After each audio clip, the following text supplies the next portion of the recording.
A routine traffic stop spirals out of control when a pregnant woman is handcuffed on the side of the road. But just 10 minutes later, the police chief storms in, and everything changes. What happened in those 10 minutes to flip the script? And why was this officer's secret history hidden for so long? You won't believe how deep this story goes. Before we start the story, tell us in the comments where you're watching from today.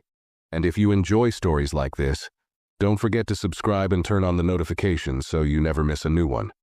The morning sun shone brightly over the quiet neighborhood, where the streets were still coming alive with the sounds of everyday life. Officer Daniels sat in his patrol car near the corner of Maple and 3rd, sipping coffee and scanning the traffic. He was fresh out of the academy, eager to make his mark. This wasn't a neighborhood where much usually happened, but Daniels took pride in being sharp and alert. He believed in the rules, and today, he told himself, was just another day to uphold them. Just as he finished his coffee, a car rolled through a stop sign at the intersection ahead. It was a small, older sedan with a dented bumper and faded paint. Daniels frowned, flipped on his lights, and followed the car. As it pulled over, he noted the driver, a young black woman, visibly pregnant, stepping out slowly, her hands gripping the steering wheel for support before she fully stood. She seemed nervous but composed as Daniels approached her window. "License and registration," Daniels said curtly, his tone leaving no room for discussion. The woman, whose name he would soon learn was Maya Johnson, nodded and reached for her purse on the passenger seat. She moved carefully, her movements deliberate, but Daniels's hand instinctively hovered near his holster. "Slowly," he warned, his voice sharper now. Maya paused, then continued to retrieve her wallet. "Officer," Maya said, her voice calm but strained, "I'm just trying to get to my doctor's appointment. I know I should have stopped completely, but Daniels cut her off. "The law doesn't make exceptions," he snapped. "A rolling stop is a violation, pregnant or not." Maya blinked at him, her expression faltering. "I understand, but I really need to—" "Step out of the car," Daniels interrupted. His words were more a command than a request. She hesitated, confusion and concern flashing across her face. "Is this really necessary? I wasn't speeding. I didn't mean to." "Step out of the car!" Daniels raised his voice. Maya sighed heavily and opened the door, carefully swinging her legs out and holding onto the roof for balance. She was visibly pregnant, her hand resting on her belly, her movements slow. People passing by began to take notice, some glancing curiously at the scene unfolding. "I'm not resisting," Maya said softly, her voice steady despite the anxiety clearly etched on her face. "I just need to get to my appointment." Daniels didn't respond. Instead, he motioned for her to step aside, pulled out his handcuffs and snapped them onto her wrists before she could protest further. Maya gasped, her discomfort evident as the metal pressed against her skin. "You're under arrest," Daniels said coldly. "Failure to comply and obstruction." "But I didn't—" Maya's voice cracked, but she stopped herself, clenching her jaw as her breathing quickened. "Please, this is dangerous for my baby." Daniels ignored her, guiding her toward the patrol car as she shuffled awkwardly, her face twisting in pain. The small crowd that had started to gather murmured amongst themselves, their eyes wide with disbelief. Some held up their phones, recording the encounter. A few called out in protest, but Daniels paid no attention. His mind was focused on protocol, his belief that he was doing his duty. He didn't see the injustice brewing, but someone else was watching. Before Daniels could get Maya into the back of his patrol car, a black SUV screeched to a halt at the curb. The driver's door flew open, and out stepped Chief Angela Bryant. She moved with purpose, her sharp eyes narrowing at the scene before her. Daniels froze as the murmurs in the crowd grew louder, their cameras now turning toward the chief. Her presence alone shifted the atmosphere, but it wasn't clear yet what she would do next. Chief Angela Bryant's voice cut through the tense air like a blade. "Daniels, what's going on here?" she demanded, her tone calm but carrying undeniable authority. Her sharp gaze shifted between the young woman whose hands were cuffed behind her back and the officer, who suddenly looked less sure of himself. Daniels straightened up, his jaw tightening. "Routine traffic stop, Chief," he said quickly, trying to sound confident. "She ran a stop sign and became uncooperative. I had to detain her for safety reasons." The chief's eyes narrowed, and she took a step closer, towering over Daniels despite her slightly smaller frame. Her presence seemed to shrink him. "Uncooperative?" she repeated, her voice laced with disbelief. "She's pregnant. Look at her." Maya, struggling to stand upright with the cuffs digging into her wrists, turned her head to the chief. "Please," she said, her voice trembling. "I wasn't resisting. I was just trying to explain about my appointment." Chief Bryant raised a hand gently toward Maya, signaling for her to hold on. Then she fixed Daniels with a piercing glare. "Take the cuffs off, now." Daniels hesitated. "Chief? Did I stutter, Officer Daniels?" Chief Bryant's tone dropped lower, and her words carried a weight that silenced any further argument. "Remove the cuffs." Reluctantly, Daniels reached for the keys and unlocked the cuffs, his hands stiff and reluctant. Maya exhaled deeply as her hands were freed, rubbing her sore wrists. She looked at the chief with a mix of relief and gratitude, but her legs wobbled, and she reached out for balance. The chief stepped forward instinctively, placing a steady hand on Maya's arm. "Are you all right?" Brian asked, her voice softening as she guided Maya to sit on the curb. "Do you need medical attention?" Maya shook her head but winced. "I'm just in pain from standing too long," she said, her breathing uneven. "I need to get to the clinic." Chief Bryant nodded, crouching down to meet her at eye level. "We'll get you there," she said firmly before standing and turning her attention back to Daniels. Her expression hardened. "What were you thinking, Daniels? A pregnant woman handcuffed in distress? You call that good judgment?" Daniels opened his mouth, but the chief didn't give him a chance to respond. "You're coming back to the station with me. I'm placing you on administrative leave pending a review of your actions today." The crowd, now larger and more vocal, started clapping and murmuring their approval.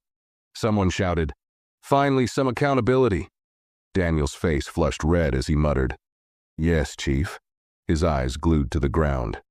"Good," Chief Bryant said, then turned to Maya again. "Let me make this right. I'll personally make sure you get to your appointment." Maya nodded, her voice barely audible as she said, "Thank you." The chief helped her to her car, all while the crowd continued recording, their phones capturing every moment. The whispers among them grew louder, speculating about what might happen to Daniels. Some called for more action, while others shook their heads, wondering how it had gotten this far. The tension lingered in the air, but something had shifted. Chief Bryant had taken charge, and her actions spoke louder than words. Still, as Daniels walked toward the chief's SUV under her watchful eye, a faint shadow crossed her face. She knew this wasn't the end of it. As the chief drove Maya to the clinic, the silence in the car was heavy. Maya sat in the passenger seat, her hands resting on her belly, her breathing still uneven. Chief Bryant glanced over at her, her stern demeanor softening slightly. "You sure you're okay?" the chief asked again, her voice quieter now, almost gentle. Maya nodded, though her expression remained tense. "I'll be fine. I've just been dealing with a lot lately. This didn't help." Her voice cracked slightly on the last word, and she blinked rapidly to keep tears at bay. Chief Bryant tightened her grip on the steering wheel, her jaw clenching. "I'm sorry this happened. It shouldn't have." She hesitated for a moment before adding, "And it won't go unanswered." Maya glanced at her, her eyes filled with a mix of gratitude and lingering distrust. "I've heard that before," she said quietly, almost to herself. "But things don't change. People like that." She stopped herself, shaking her head. "Never mind." The chief didn't press her, but her silence carried a weight of understanding.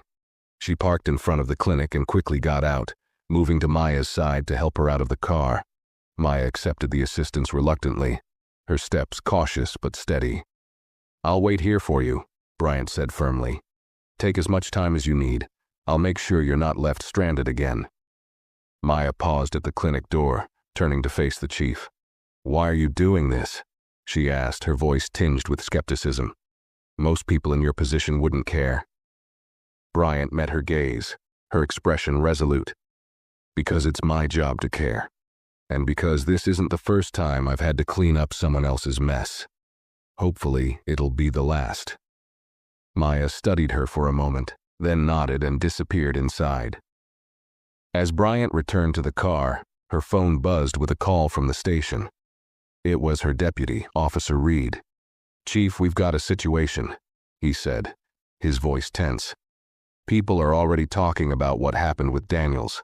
The footage is all over social media." Bryant exhaled sharply, rubbing her temples. "Of course it is. What are they saying?" Reed hesitated.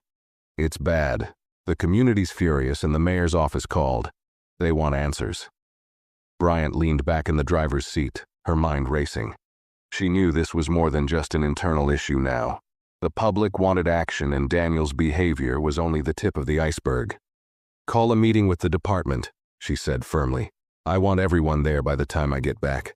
This ends today." As she hung up, Bryant's gaze lingered on the clinic doors. She thought about Maya, the pain in her voice, and the exhaustion in her eyes. This wasn't just about Daniels. This was about the entire system, one that had failed too many people for too long. She sighed deeply, knowing that what lay ahead wouldn't be easy, but for the first time in a long while, she felt ready to face it. The tension in the precinct conference room was palpable when Chief Bryant walked in. Every officer had been called in, and the room buzzed with murmurs of curiosity and unease. Daniels sat stiffly at the far end of the table, his face pale and his eyes fixed on the papers in front of him. As the chief entered, the room fell silent, her presence demanding attention without a single word. Bryant placed a folder on the table, her expression stern. "I'm not here to sugarcoat anything," she began, her voice cutting through the silence. "What happened today with Maya Johnson wasn't just a mistake. It was a failure of judgment, a failure of respect, and, frankly, a failure of this department." Daniels shifted uncomfortably in his seat but said nothing. Bryant's sharp gaze swept across the room, making it clear that her words were meant for everyone, not just him. "I've seen the footage," she continued, her tone firm, "and so has the public. Right now, we're not just dealing with one bad call. We're dealing with the trust this department has broken, again and again. Daniel's actions today could have escalated into a tragedy, and I won't stand by and let that slide." The murmurs started again, low and uncertain. Bryant held up a hand, silencing them. "This isn't the first complaint we've had about officers making biased assumptions, and it won't be the last unless we change. I've already spoken with the mayor's office, and we're implementing mandatory bias training effective immediately." A ripple of discomfort spread through the room. Some officers exchanged glances, while others stared at the table. Daniels finally spoke, his voice defensive. "Chief, I was following procedure. She broke the law. I was just doing my job." Bryant's eyes locked onto his, and her expression hardened. "Your job is to enforce the law fairly, Daniels, not to humiliate or endanger the people you're supposed to protect. A pregnant woman, in visible distress, should never have been treated the way you treated her today. That wasn't policing. It was abuse of power." Daniels opened his mouth to respond, but Bryant didn't give him the chance. "You're on administrative leave, effective immediately. Your actions will be reviewed, and I'll decide if you have any place in this department going forward." The room fell silent again, the weight of her words sinking in. Bryant took a deep breath, her voice softening slightly as she addressed the group. "I know most of you come to work every day trying to do the right thing, but we have a problem here, and ignoring it won't make it go away. We need to be better, for ourselves, for this community, and for the people who trust us to protect them." Her gaze lingered on each officer, daring them to challenge her. "The badge isn't a shield to hide behind. It's a symbol of responsibility. If you can't carry that weight, you're in the wrong place." As Bryant closed the meeting, she felt the eyes of her officers on her, some filled with respect, others with resentment. She knew the changes she was proposing wouldn't be easy. But as she walked back to her office, her phone buzzed again. It was a notification. Another video of the incident with Maya. This one already gaining thousands of views. Bryant sighed. The storm was far from over, but she wasn't about to back down. Not this time. Chief Bryant sat at her desk, the soft glow of her computer screen casting long shadows in the dim office. She scrolled through the video of the incident again, her jaw tightening with each replay. The public reaction was loud and clear. Anger, frustration, and calls for accountability flooded the comments. Local news stations had picked up the story, and the footage was being analyzed from every angle. It wasn't just about Daniels. It had become a symbol of deeper issues within the department. Her office door creaked open, and Deputy Officer Reed stepped in, his face etched with concern. "Chief, we've got reporters camped outside. They're not leaving without a statement." Bryant leaned back in her chair, rubbing her temples. "Of course they are," she muttered. "What's the mayor saying?" "He's worried, wants to make sure this doesn't turn into a citywide protest," Reed replied. "He's expecting you to take the heat." Bryant's lips pressed into a thin line. She knew how this worked. The department would face the brunt of the backlash, and she would be the one holding the microphone. "I'll deal with it," she said, standing up. "But this can't just be about optics. If we don't show real change, this department is done." Reed nodded, hesitating before speaking again. "There's something else.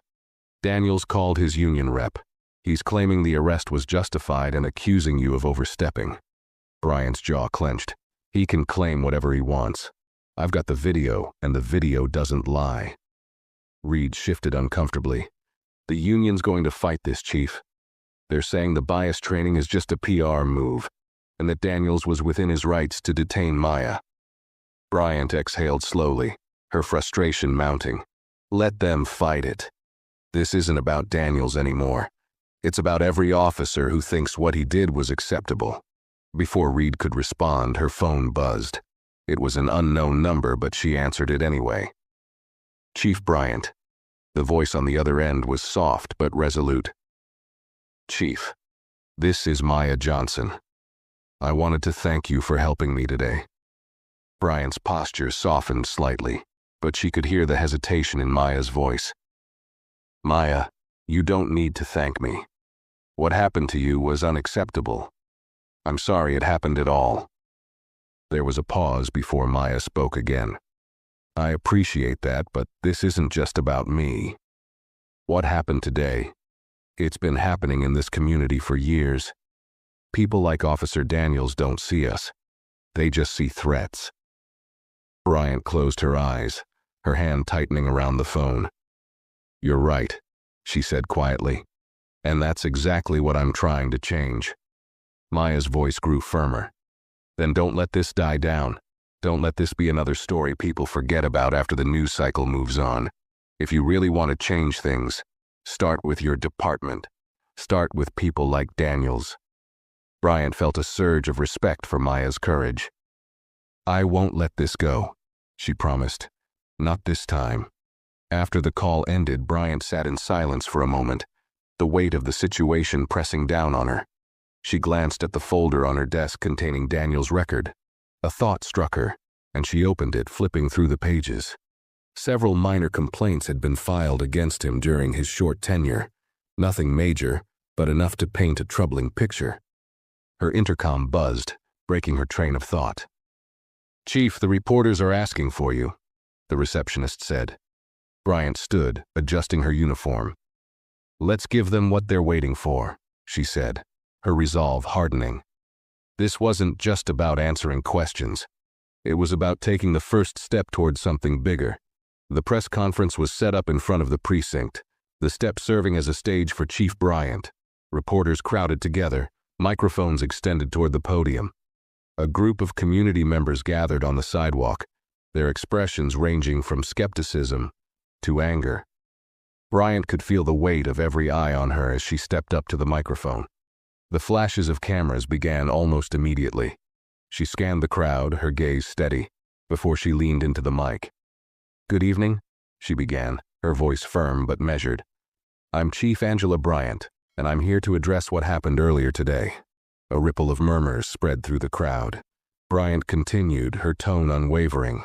"This afternoon, Officer Daniels detained a woman during a routine traffic stop. That woman, Maya Johnson, is pregnant and was on her way to a medical appointment. What should have been a simple warning turned into an unnecessary escalation." She paused, letting her words settle before pressing on. "Let me be clear. This incident does not reflect the standards or values this department should uphold. The actions taken were unacceptable, and Officer Daniels has been placed on administrative leave pending a full investigation." A hand shot up from the press. "Chief Bryant, do you believe this was racially motivated?" Bryant hesitated for only a moment, choosing her words carefully. "I believe that Officer Daniels' actions were rooted in bias, conscious or not. This is why we are implementing immediate reforms, starting with mandatory bias training for every officer in this department. This is not about protecting one officer's reputation. This is about rebuilding trust." The crowd murmured louder, some nodding in agreement while others remained skeptical. Another reporter spoke up, her tone pointed. "Chief, critics are saying these measures are just a way to pacify the public. How do you respond to that?" Bryant straightened her shoulders, her gaze firm. "Words without action mean nothing. I won't stand here and promise perfection overnight. Change takes time, but it starts with accountability. That's why, in addition to bias training, we will create a civilian oversight board to review cases of misconduct. This department will no longer investigate itself unchecked." The murmurs turned into scattered applause from the community members. The reporters continued their questions, but Bryant held up a hand. "I'll take one more question." A young journalist stepped forward, her voice clear and direct. "Chief, what message do you want to send to Maya Johnson and others in this community who have experienced similar incidents?" Bryant took a deep breath, her voice softening just enough to carry the weight of sincerity. "To Maya and everyone else who's felt unseen, unheard, or unprotected by those sworn to serve them, I say this: I hear you. I see you. And I promise to do everything in my power to make this right. Not just for today, but for every day moving forward." As she stepped away from the podium, the crowd erupted into a mix of applause and lingering murmurs of doubt. Bryant felt the tension in her chest loosen slightly, but she knew this was only the beginning. Behind her, in the precinct, she could already see Daniels glaring out a window, his resentment clear. She ignored it. There was too much at stake to worry about bruised egos. Walking back inside, she found Maya waiting in the lobby, her expression cautious but curious. "You didn't hold back out there," Maya said quietly. Bryant smiled faintly. "I couldn't afford to. Not this time." Maya nodded, her shoulders relaxing slightly. "Let's hope it's more than just words." "It will be," Bryant said firmly. "I'll make sure of it." Chief Bryant returned to her office, exhaustion tugging at her, but she didn't have time to rest. The day's events had already spiraled into something far larger than a single incident. Calls from city officials, emails from community leaders, and endless social media notifications swirled together into a storm that needed immediate attention. As she sat down, her phone buzzed with a call from the mayor. Bryant braced herself, picking up. "Mayor Grant." "Angela," the mayor's voice was clipped, frustration clear. "I've been fielding calls all evening. This situation with Daniels is a PR nightmare. People are angry, and the media isn't letting up." Bryant straightened in her chair. "With respect, Mayor, this isn't just about PR. This is about trust, and we've lost it. The public has every right to be angry." "Be that as it may," Grant replied, his tone softening slightly. "You've put us in a tight spot with these reforms you announced. A civilian oversight board, bias training. That's going to ruffle feathers with the union." "Let them ruffle," Bryant said sharply. "We've let this go unchecked for too long. If we don't make changes now, the city's going to pay for it later, with protests, lawsuits, or worse." There was a pause on the other end of the line. Finally, the mayor sighed. You're not wrong, but you've made this personal. The union's already talking about Daniels filing a grievance against you. Bryant clenched her jaw. Let him. This isn't about me, Mayor. It's about holding this department accountable. If Daniels wants to fight it, he'll have to explain his actions to the oversight board. The mayor sighed again, longer this time. All right, Angela. I'll back you on this, for now. But be ready for pushback. Bryant hung up, leaning back in her chair as the weight of the situation settled deeper on her shoulders. She knew she had stepped onto a precarious path, but there was no turning back now. Her thoughts were interrupted by a knock on her door. It was Reed. Chief, he said, stepping inside. Daniels is in the briefing room. He's demanding to speak with you. Bryant's eyes narrowed. Demanding? Reed nodded grimly. He's saying this whole thing is unfair. He wants his side of the story to be heard. Bryant stood, her shoulders squared. Then let's hear it. In the briefing room, Daniels sat at the far end of the table, his arms crossed tightly over his chest. His jaw was set, and his eyes burned with defiance. Bryant entered, closing the door behind her, and sat down across from him. For a moment the room was silent, the tension thick between them. All right, Daniels, Bryant said evenly. You wanted to speak. I'm listening. Daniels leaned forward, his voice tight with frustration. What happened out there wasn't what you're making it out to be. I followed protocol. She didn't stop at the sign. She was argumentative. I acted according to training. Bryant's gaze didn't waver.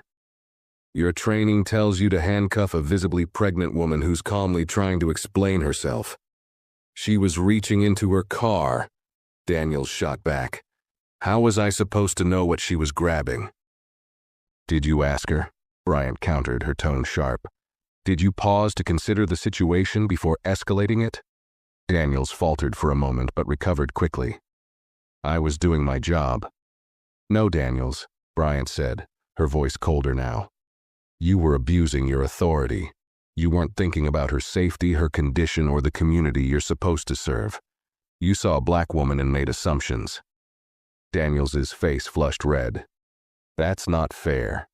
Bryant leaned forward, her voice lowering but losing none of its edge. What's not fair, Daniels, is how often people like Maya are treated as threats before they're even given a chance to speak. What's not fair is the fear people feel when they see someone like you pulling them over.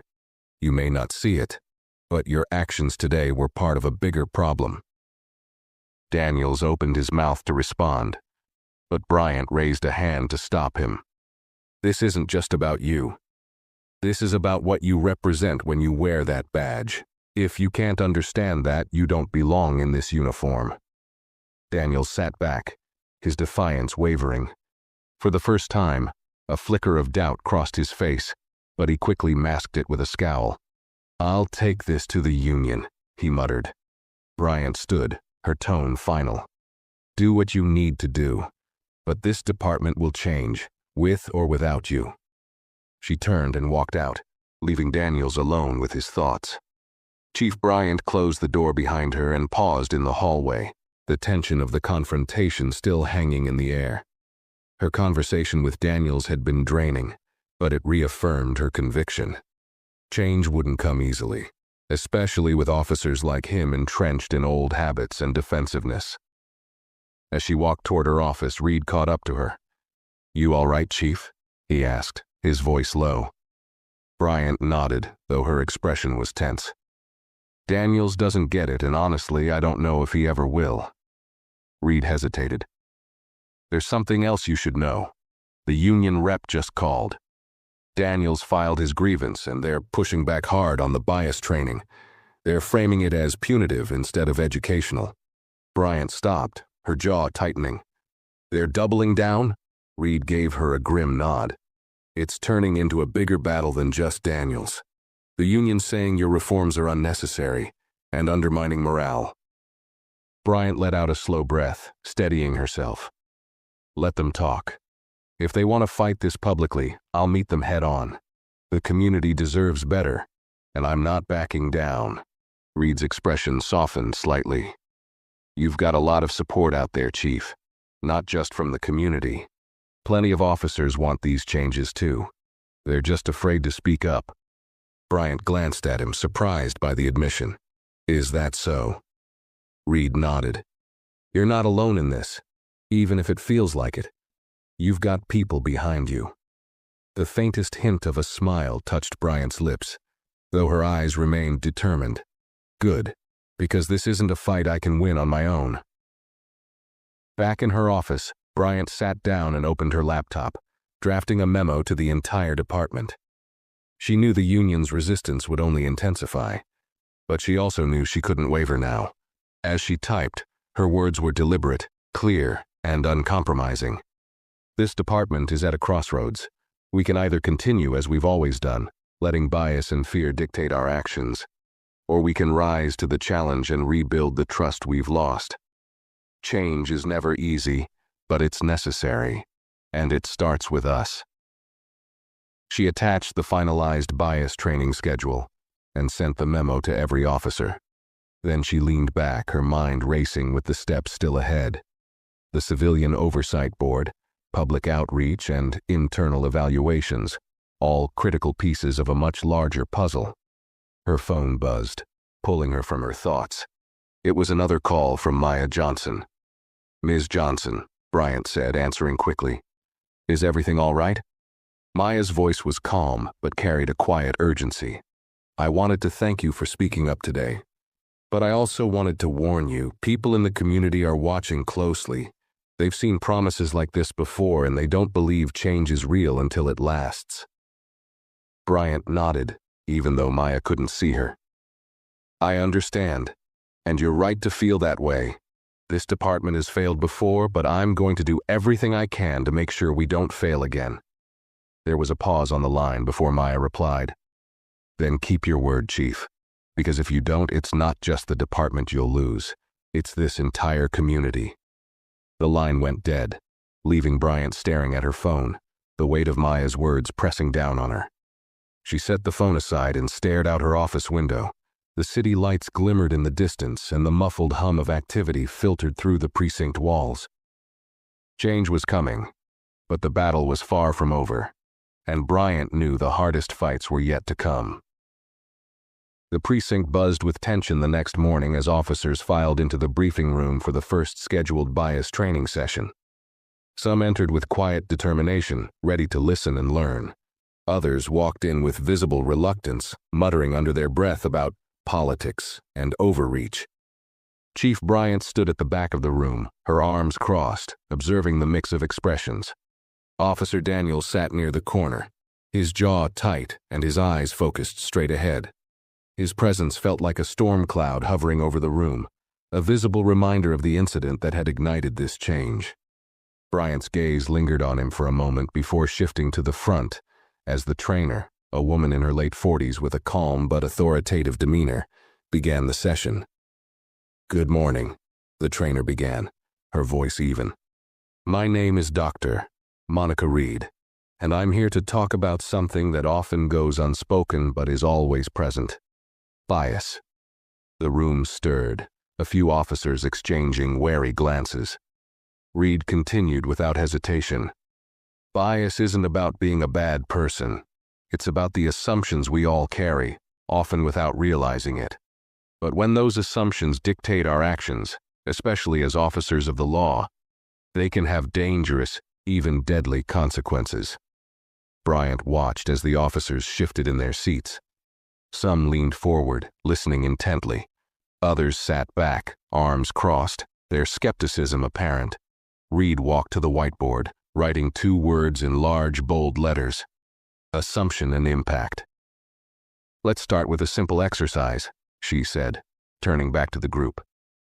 Raise your hand if you've ever made an assumption about someone based on their appearance. The room went silent. A few hands went up hesitantly, while others stayed firmly at their sides. Daniels didn't move, his expression unreadable. Now, keep your hand up if you've ever realized later that assumption was wrong. More hands rose, though some officers looked visibly uncomfortable. Reed smiled slightly, her tone softening. That discomfort you feel right now, that's the point. Growth begins where comfort ends. As the session continued, Reed shared real-life examples of biased policing and the ripple effects it had on communities. She spoke of trust eroded, lives shattered, and opportunities for change missed. The room grew quieter, the resistance waning as her words sank in. During a break, Bryant stepped outside, her thoughts racing. She had hoped the training would be impactful, but she knew it was only the first step. Her phone buzzed with a text from Reed. Media requests piling up. They're asking for follow-ups on the reforms. Bryant sighed, pocketing her phone. The weight of public scrutiny never seemed to lift. She turned back toward the room, catching sight of Daniels standing near the coffee machine. He was alone, his usual defiance replaced by something more subdued. "You doing all right, Daniels?" she asked, her tone careful. He glanced at her, his jaw working as if he was deciding what to say. "It's a lot to take in," he admitted finally, his voice low. "Makes you think about things differently." Bryant studied him for a moment, surprised by his honesty. "That's the point, Daniels. None of us are perfect. But the question is, what do we do once we see where we've fallen short?" Daniels didn't respond, but the flicker of uncertainty in his eyes gave Bryant a small glimmer of hope. She left him to his thoughts and returned to the session, where Dr. Reed was wrapping up a powerful segment about community relationships. As the training ended and officers filed out, Bryant stood by the door, watching each of them closely. Some nodded respectfully as they passed. Others avoided her gaze. But Daniels paused, his expression conflicted. "Chief," he said, his voice hesitant, "do you really think this is going to change anything?" Bryant met his gaze, her tone steady. "It depends on you, Daniels. It depends on all of us." For a moment he said nothing, then gave a curt nod and walked away. Bryant watched him go, her determination hardening. The road ahead was long, but today had been a start, and sometimes a start was all you needed. The following days at the precinct felt like a slow grind. The bias training sessions continued, and while some officers began engaging with the material, others remained outwardly resistant. Chief Bryant made it a point to attend every session, standing in the back of the room, ensuring her presence was both a reminder and a statement of her commitment. Meanwhile, the community's response to the reforms was mixed. Some saw the efforts as genuine and overdue, while others dismissed them as performative. Maya Johnson's name had become a rallying cry for accountability in the city. Social media posts carried hashtags demanding justice, and community leaders began organizing forums to address broader issues with law enforcement. Bryant knew the department was under a microscope, and every move they made, or failed to make, would be scrutinized. One afternoon, as Bryant worked through a pile of reports in her office, Reed knocked on the door and stepped in, holding a folder. "You need to see this," he said, placing it on her desk. Bryant opened the folder, her eyes scanning the contents quickly. It contained the results of an internal review she had ordered after Maya's arrest. What she saw made her stomach tighten. Daniels wasn't the only officer with a troubling record. Several others had logged repeated complaints of excessive force, bias, and misconduct, many of which had been quietly dismissed or ignored. "This is worse than I thought," Bryant muttered, flipping through the pages. Reed nodded grimly. "It's not just a few bad apples. There's a pattern here, and it's been going on for years." Bryant closed the folder and leaned back in her chair, her mind racing. "If this comes out, and it will, it's going to blow up. The community already has their doubts about us. This will confirm everything they believe." Reed hesitated before speaking. "What are you going to do?" Bryant's eyes hardened. "We can't bury this, Reed. If we want real change, we have to start by admitting where we've gone wrong. Transparency is the only way forward." Reed looked uncertain. "The union's not going to like that." Bryant let out a humorless laugh. "The union doesn't like anything I've done since I walked through these doors. That's not going to stop me." She stood, pacing the room. "We're going to audit every complaint, reopen cases that were dismissed without proper investigation, and create a public-facing database for misconduct reports. If this department has skeletons, we're dragging them out of the closet." Reed gave her a long look. You realize this could blow back on you. If the public loses all trust, you might not just lose the department. You could lose your job. Bryant stopped pacing and turned to him, her expression resolute. If I lose my job because I did the right thing, so be it. I didn't sign up for this to protect my reputation. I signed up to protect this community. Reed nodded slowly, his respect for her clear. All right, Chief, I'll start pulling the files. As Reed left the office, Bryant sat back down, staring at the folder on her desk. The weight of her decisions pressed heavily on her, but she knew there was no alternative. She opened her laptop and began drafting a statement for the public.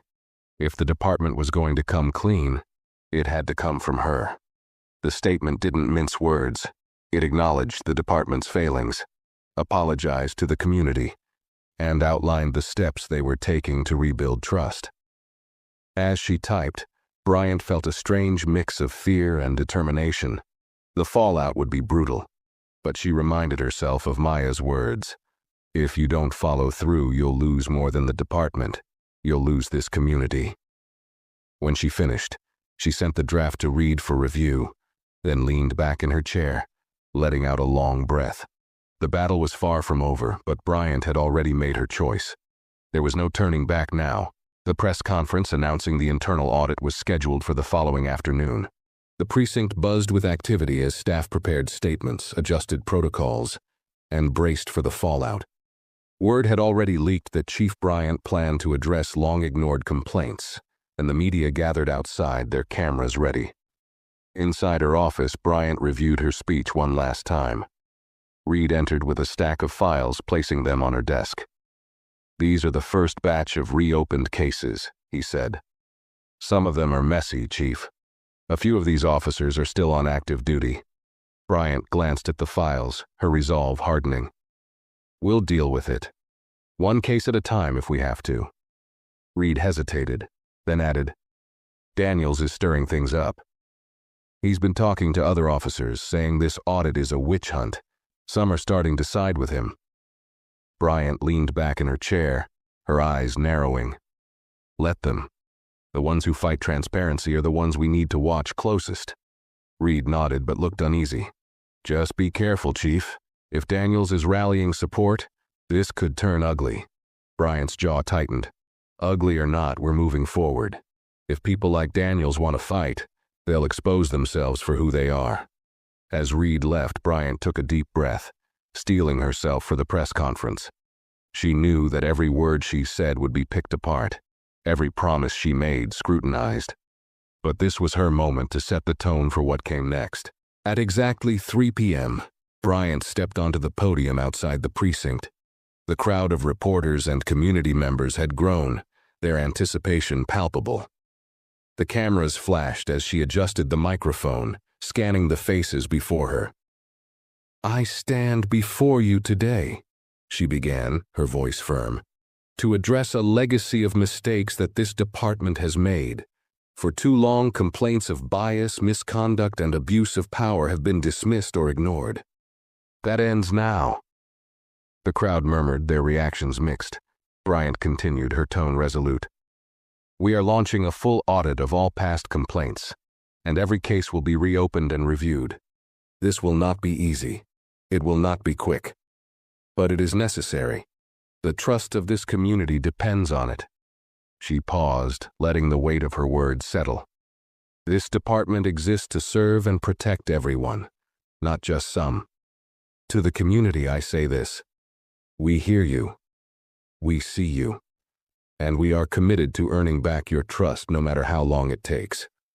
A reporter raised her hand. Chief, do you believe this will fix the deep-seated issues in law enforcement? Bryant didn't hesitate. This is a start. Real change takes time and sustained effort. But without transparency, there can be no accountability. And without accountability, there can be no trust. The crowd broke into applause, though it was scattered and cautious. Bryant stepped back from the podium, her expression composed, but the tension in her chest lingered. The real work was just beginning. As the crowd dispersed, Bryant returned to her office to find Maya Johnson waiting for her in the lobby. Maya's expression was calm but guarded, her arms crossed as she leaned against the wall. Bryant motioned for her to follow, and they entered the privacy of her office. Maya sat across from Bryant, her gaze unwavering. "I heard the speech," she said, her voice neutral. "It sounded good, but speeches don't change things." Bryant nodded, understanding the skepticism. "You're right. They don't. But the audit isn't just talk. We've already reopened cases, and I'll personally oversee every decision that comes out of it." Maya tilted her head slightly, studying Bryant. "And what about officers like Daniels? What happens to them?" Bryant's expression tightened. "If the audit reveals patterns of misconduct, those officers will face the consequences: termination, retraining, or criminal charges if necessary. I'm not here to protect bad cops." Maya leaned forward, her tone sharpening. "And what about the culture? It's not just a few bad apples, it's the whole system. You can fire Daniels, but what stops the next officer from doing the same thing?" Bryant let out a slow breath. "Changing a culture takes time, but it starts with accountability. Officers need to know that their actions have consequences. That's why we're bringing in the oversight board, why we're implementing community liaisons, and why this audit is only the beginning." Maya leaned back, her skepticism softening slightly. "You've got a long road ahead, Chief. People will fight you on this, inside and outside the department." Bryant gave a faint smile. "I know, but I'm not afraid of a fight." Maya studied her for a moment, then nodded. "All right, Chief. I'll give you the benefit of the doubt, for now, but I'll be watching." As Maya stood to leave, Bryant rose as well, extending her hand. Maya hesitated, then shook it. The gesture felt small but significant, a tentative bridge between two people who both wanted the same thing, even if they came from different perspectives. When Maya left, Bryant sat back down, the weight of her responsibilities pressing on her. She glanced at the stack of reopened cases on her desk, each one a reminder of how far they still had to go. But as she began sorting through them, she felt a flicker of hope. Change wouldn't come overnight, but it had to start somewhere, and she was determined to see it through. As the audit progressed, tensions within the precinct reached a boiling point. Officers who had prided themselves on years of unchallenged authority now found themselves under scrutiny. The reopened cases revealed troubling patterns: incidents brushed under the rug, complaints dismissed without investigation, and evidence that officers like Daniels had been protected by an unspoken code of silence. One afternoon, Bryant called a department-wide meeting. The precinct's common room was filled with officers, some clearly anxious, others visibly angry. Daniels sat near the back, his arms crossed, his defiance on full display. Bryant stood at the front, her expression steeled. "This audit isn't about punishing people for past mistakes," she began, her voice even.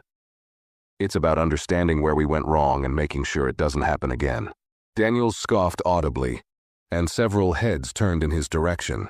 Bryant ignored him and continued. "We've uncovered several cases that should have been properly investigated but weren't. That failure falls on this department, and it's a failure I take responsibility for as your chief." Her admission sent a ripple through the room.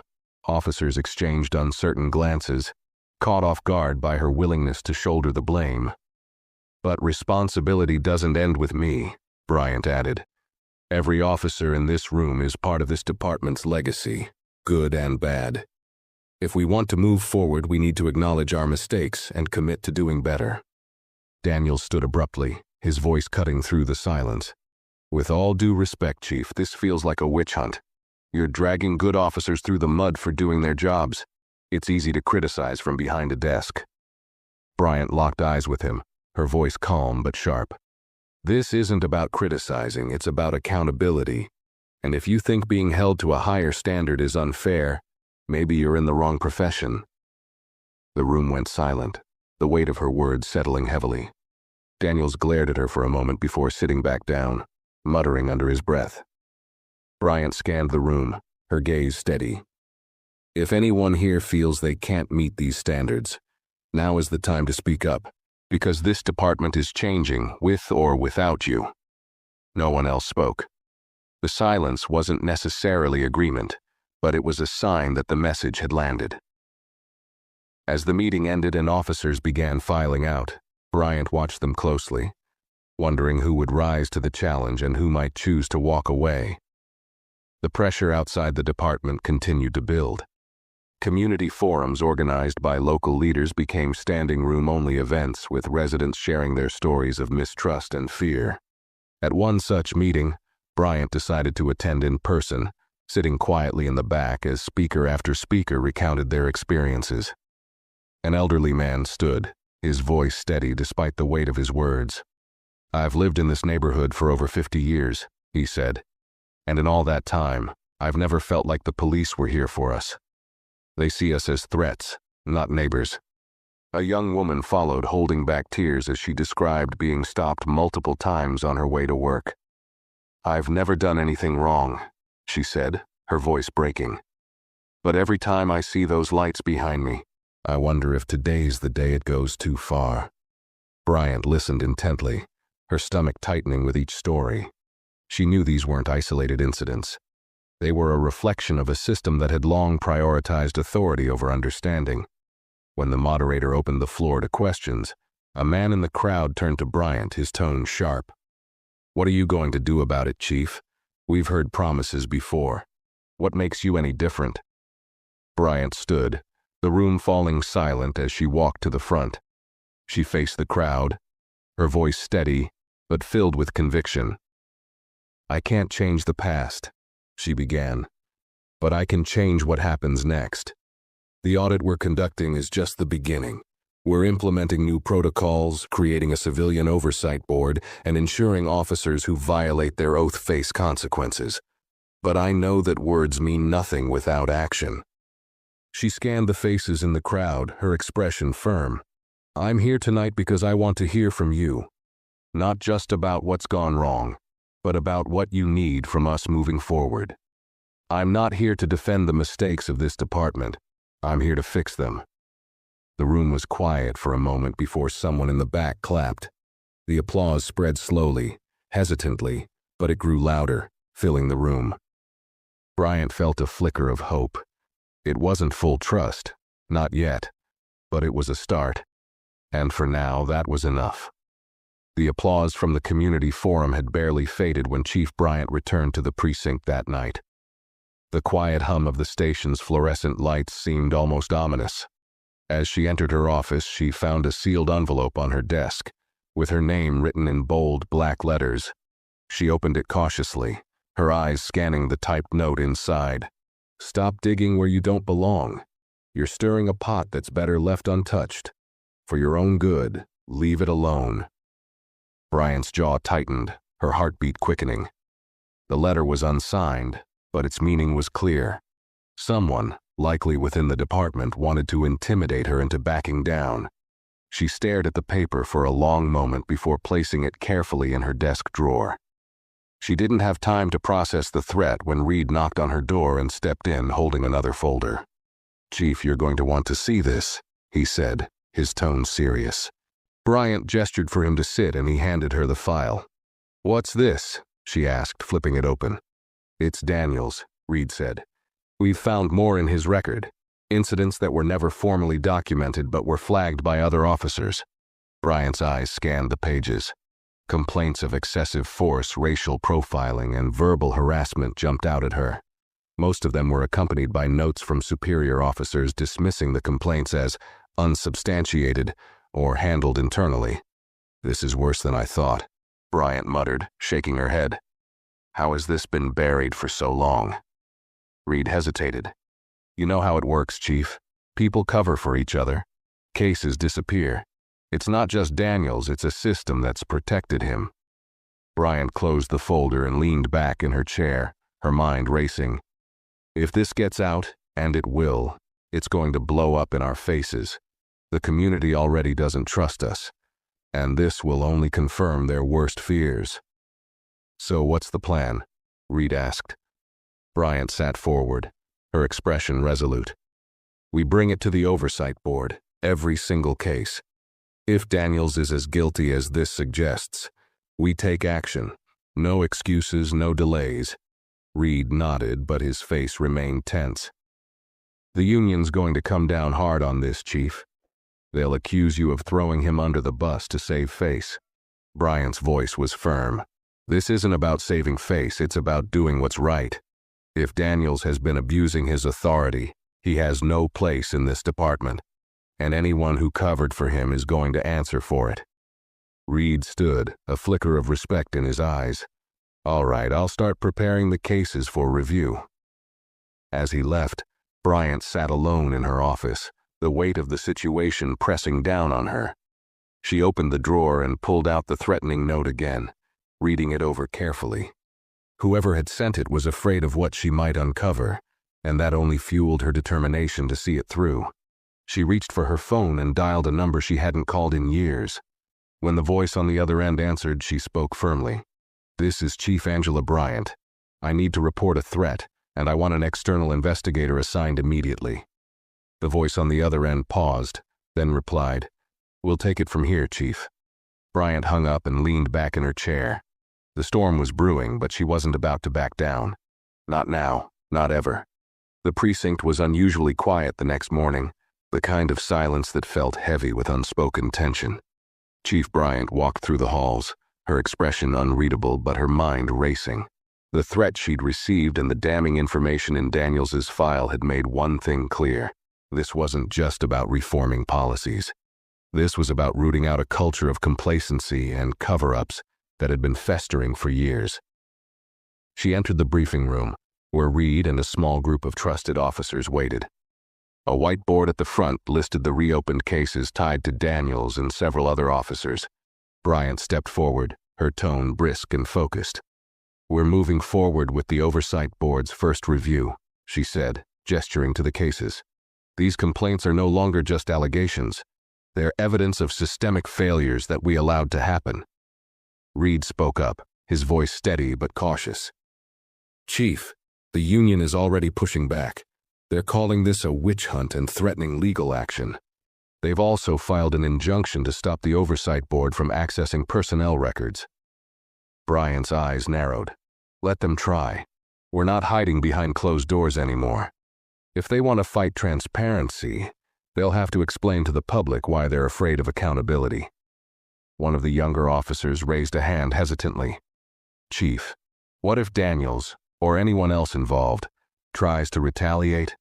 There's a lot of tension in the department right now. Some people feel like they're being targeted. Bryant's gaze softened slightly. We're not targeting anyone. We're holding people accountable. If anyone feels threatened by that, they need to take a hard look at their actions and ask themselves why. The officer nodded, but the room remained tense. Bryant continued, her voice firmer now. This isn't going to be easy, and it's not going to make us popular. But we have a choice. Either we lead the change, or we let this department sink under the weight of its own failures. I need all of you to be ready for what's coming.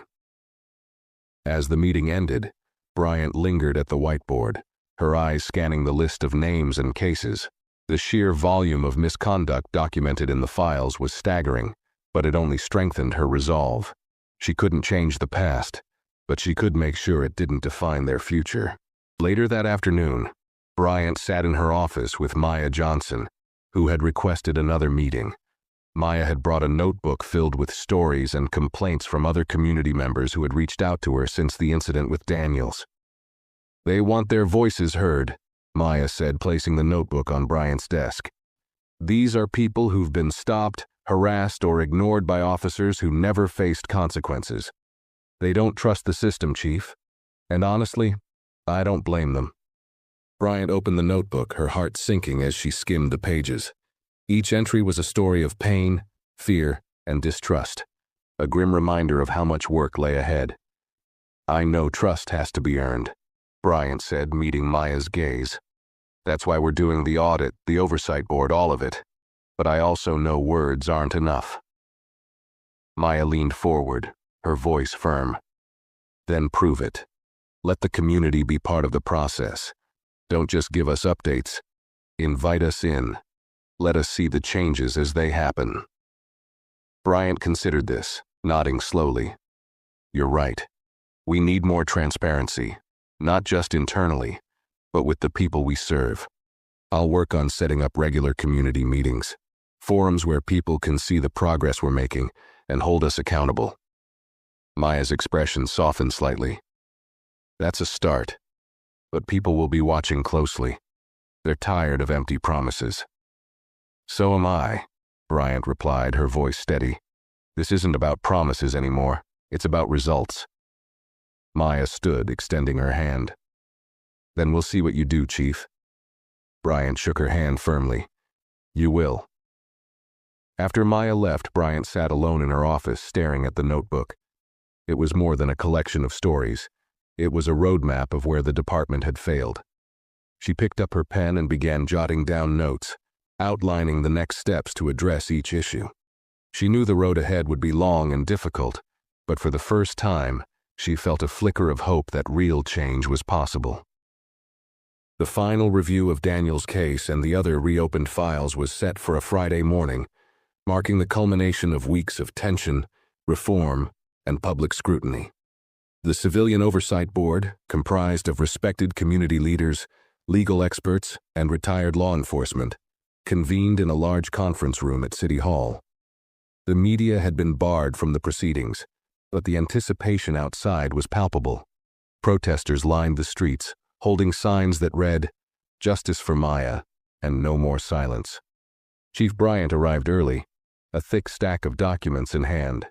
She had spent the night preparing her presentation, determined to leave no room for doubt. As she stepped into the room, she was met with the stern but hopeful gazes of the board members. At the center of the long table sat the chair of the board, an elder stateswoman named Evelyn Carter, who had spent decades advocating for civil rights. "Chief Bryant," Evelyn said, motioning for her to sit. "Thank you for joining us." Bryant nodded, placing the documents on the table. "Thank you for taking this on.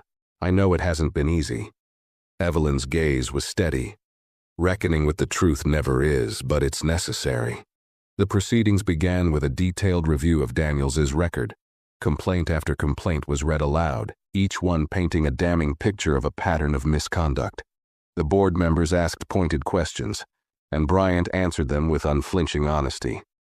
"Why wasn't this addressed sooner?" one board member asked, his tone sharp. Bryant didn't flinch. "The systems in place allowed these complaints to be dismissed or buried. That's why we're overhauling those systems now. We're creating safeguards to ensure this can't happen again." The board continued their questioning, turning their attention to other officers implicated in the audit. Bryant presented evidence, outlined new protocols, and explained how the department planned to rebuild trust. Each word she spoke felt like a step forward, but the weight of what had been uncovered lingered heavily in the room. Finally, it was Daniel's turn to speak. He sat at the far end of the table, flanked by his union representative. His tone was defensive, his words rehearsed. "I followed procedure," Daniels insisted. "I did what I was trained to do.